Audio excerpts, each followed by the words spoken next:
السلام عليكم. باب صفات الحروف የፊደላት ባህርየ ንባብ መካነ ንባብን ስላጠቃለልን ዛሬ ባህርየ ንባብን እንጀምራለን። ባህርየ ንባብ ከመካነ ንባብ ፊደሎች አወጣጣቸው ምን ይመስላል የሚለውን ጥያቄ መሰረት አድርጎ የሚቀርብ ሲሆን ማንኛውንም ፊደል በትክክል ለማውጣት ባህርየ ንባብን ማወቅ ያስፈልጋል።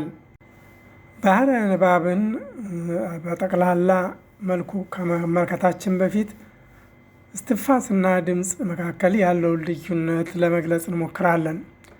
እስትንፋስ ከመካነ ንባብ አካላት ከአንዱም ጋር ሳይጋጭ ከሳምባ የሚወጣ አየር ነው። ድምፅ ግን ከሳምባ ሲወጣ ከመካነ ንባብ አካላት ከአንዱ ጋር የሚጋጭ እስትንፋስ ሲሆን በዚያን ወቅት የፊደል ድምፅ ይወጣል። የፊደላትን ባህርየ ንባብ ማለትም ከመካነ ንባብ እንደሚወጡ የማወጣጣቸው ማወቅ እጅግ አስፈላጊ ነው።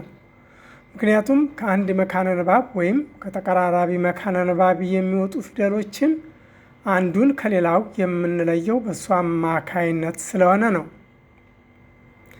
የፊደል ባህርየ ንባብ ወደ ሁለት ይከፈላል። የመጀመሪያው ለይ ባህሪ ይባላል። እሱም አንድን ፊደል ከሌላው የምንለይበት ባህሪ ነው።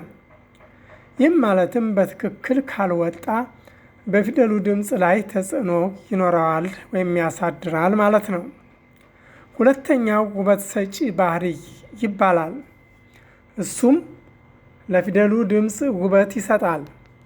ለምሳሌ ሰላላና ኢሰላላ ድምፅ ወይም ሙፈኸምና ሙረቀቅ ድምፅ የምንለው በተወሰነለት ቦታ ለፊደሉ ውበት ይሰጣል። ነገር ግን በገባበት ቃል ላይ ምንም አይነት የፍች ለውጥ አያሳመጣም ወይም አያሳድርም። እዚህ ላይ የአረበኛ ፊደል ባህርየ ንባብ ስንል የፊደሉ መሰረታዊ ባህሪ ማለታችን ነው። እሱም በማንኛውም መልኩ ከፊደሉ በፍጹም አይለይም። እሱም ወደ ሁለት ይከፈላል። አንደኛው ባለተቃራኒ ባህሪ ንባብ ሲሆን ሁለተኛው ተቃራኒ የሌለው ባህርየ ንባብ ይባላል።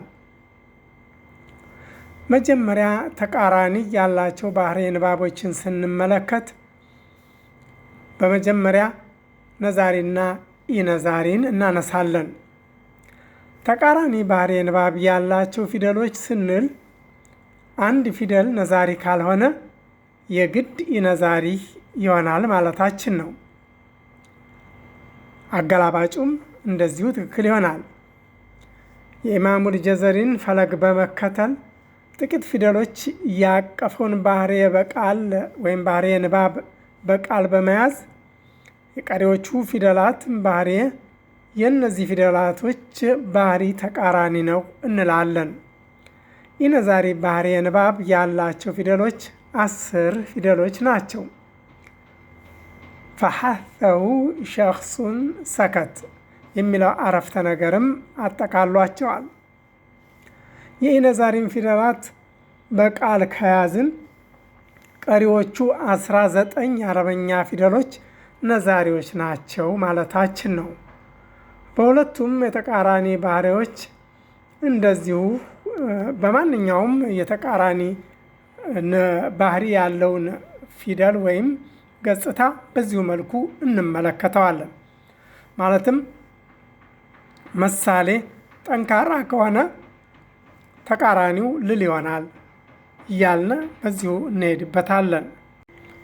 ነዛሪና ኢነዛሪን ጠለቅ ብለን ስንመለከት ነዛሪ የሀብለ ድምፅ አውታሮች በመላተማቸውና በመርገብገባቸው ምክንያት የሚስተዋል የድምፅ መጉላት ነው። በዚህም ወቅት እስትንፋስ ይታገዳል። ኢነዛሪ የሀብለ ድምፅ አውታሮች በመከፈታቸውና ባለመርገብገባቸው ምክንያት የሚስተዋል የድምፅ አለመጉላት ነው። በዚህ ወቅት እስትንፋስ በፍጥነት ይንቀሳቀሳል። የኢነዛሪ ፊደሎች ከላይ እንደጠቀስነው 10 ፊደሎች ሲሆኑ ፈሐተው ሸኽሱን ሰከት ያለው አረፍተ ነገር አጠቃሏቸዋል። ከነዛሪ ፊደሎች 19 ፊደሎች የተለዩ በመሆናቸው ቀሪዎቹ 19 አረበኛ ፊደሎች ነዛሪ ይሆናሉ ማለት ነው። በዚህም የዛሬው ዝግጅታችን ተጠቃሏል። በሌላ ፕሮግራም ተመልሰን እስከምንገናኝ ኢንሻአላህ በደህና ቆዩ። አሰላሙ አለይኩም ወረሕመቱላሂ ወበረካቱሁ።